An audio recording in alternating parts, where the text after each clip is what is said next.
CM YS Jagan సంక్షేమ ప్రభుత్వంపై నిత్యం బురద చల్లటమే లక్ష్యంగా పెట్టుకున్నారు ఈనాడు రామోజీ. అందుకే రోజుకో అబద్ధాన్ని తన సొంత పత్రికలో అచ్చువేస్తున్నారు.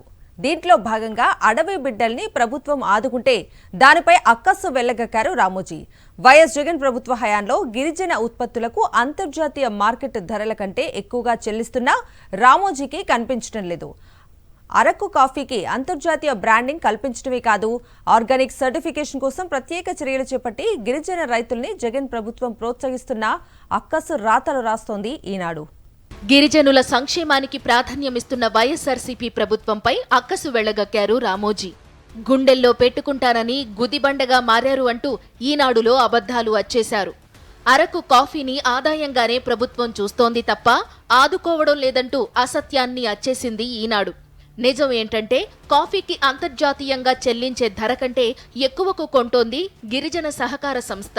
అంతర్జాతీయ మార్కెట్లో కిలో ముడి కాఫీ 215 రూపాయలు, చెర్రీ ముడి కాఫీకి 130 రూపాయలు ఇచ్చేవారు. ఏజెన్సీలో పండించే కిలో ముడి కాఫీకి 280, చెర్రీ ముడి కాఫీకి 145 ఇస్తున్నారు. కొనుగోళ్ల సమయంలో కేంద్ర కాఫీ బోర్డు సూచనల్ని పరిగణనలోకి తీసుకుంటున్నారు. నాణ్యతా ప్రమాణాలకు అనుగుణంగా పార్చ్మెంట్ కాఫీ 10, చెర్రీ కాఫీ 10.5 తేమతో కొనేలా నిర్ణయించారు. ప్రైవేటు వ్యాపారుల చేతిలో గిరిజన రైతులు నష్టపోకుండా కొనుగోలు సిబ్బందికి జీసీసీ తేమ శాతం నిర్ధారణ పరికరాలు అందించింది. ముడి కాఫీ కొనుగోలు రిపోర్ట్ను జీసీసీ మేనేజర్లు ఇచ్చిన 24 గంటల్లోనే గిరిజన రైతుల బ్యాంకు ఖాతాలకు నగదును జమ చేస్తున్నారు. ప్రస్తుత సీజన్లో 1000 మెట్రిక్ టన్నుల ముడి కాఫీ సేకరణ లక్ష్యంగా పెట్టుకుంటే ఇంతవరకు 340 మెట్రిక్ టన్నుల్ని కొన్నారు. అకాల వర్షాలతో కాఫీ దిగుబడి తగ్గడం వల్ల గత సీజన్ కంటే ఈ ఏడాది కొనుగోలు తగ్గింది. ఇక కాఫీ కాకుండా మిగిలిన అటవీ వస్తువులకు మద్దతు ధర లేదంటూ రాసేసింది ఈనాడు. మిగిలిన ఉత్పత్తులకు జీసీసీ మద్దతు ధర ప్రకటించి జీసీసీ కొంటోంది. ప్రస్తుత సీజన్లో కిలో కరక్కాయలు 15 నుంచి 18 రూపాయలు, ఎండు ఉసిరి 90 రూపాయలు, రాజ్మా 90 రూపాయలకి కొంటోంది జీసీసీ.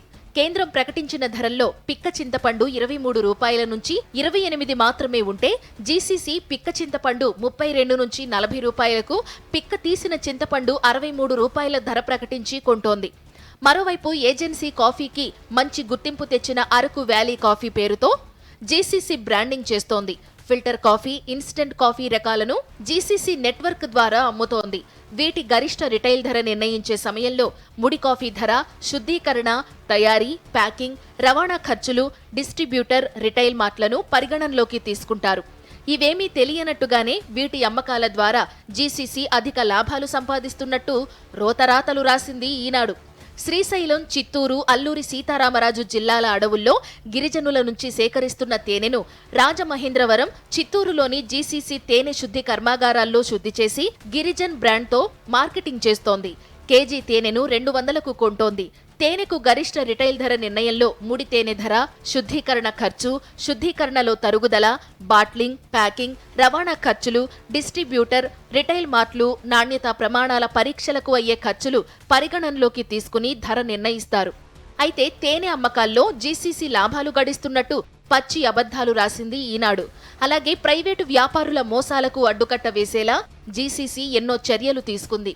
మద్దతు ధర నిర్ణయించడం వల్ల ప్రైవేటు వ్యాపారులు పోటీపడి ఎక్కువ ధరకు కొనుగోలు చేయక తప్పని పరిస్థితి ఉంది. మరోవైపు గిరిజన రైతులకు పెట్టుబడి సాయం, యంత్ర పరికరాలు అందించి ప్రోత్సహిస్తున్నారు. దీనికి తోడు గిరిజన రైతుల వ్యవసాయానికి, కాఫీ సాగుకు రుణాలు మంజూరు చేస్తోంది జీసీసీ. గతేడాది తీసుకున్న రుణాలు చెల్లించిన వారికి తిరిగి రుణాలు ఇస్తున్నారు. 2016-17 నుంచి 2022-23 వరకు జీసీసీ ద్వారా 4839 మంది గిరిజన కాఫీ రైతులకు 528 లక్షల రుణాలు ఇచ్చారు. వీటిలో ఇంకా 252 లక్షల బకాయిలు వసూలు కావాల్సి ఉంది. ప్రస్తుత సీజన్లో 22 లక్షల రుణాలు మంజూరు చేశారు. నిజాలు ఇలా ఉంటే అడవి బిడ్డలను ఆదుకుంటున్న సీఎం వైఎస్ జగన్ ప్రభుత్వంపై విషం కక్కుతున్నారు ఈనాడు రామోజీ.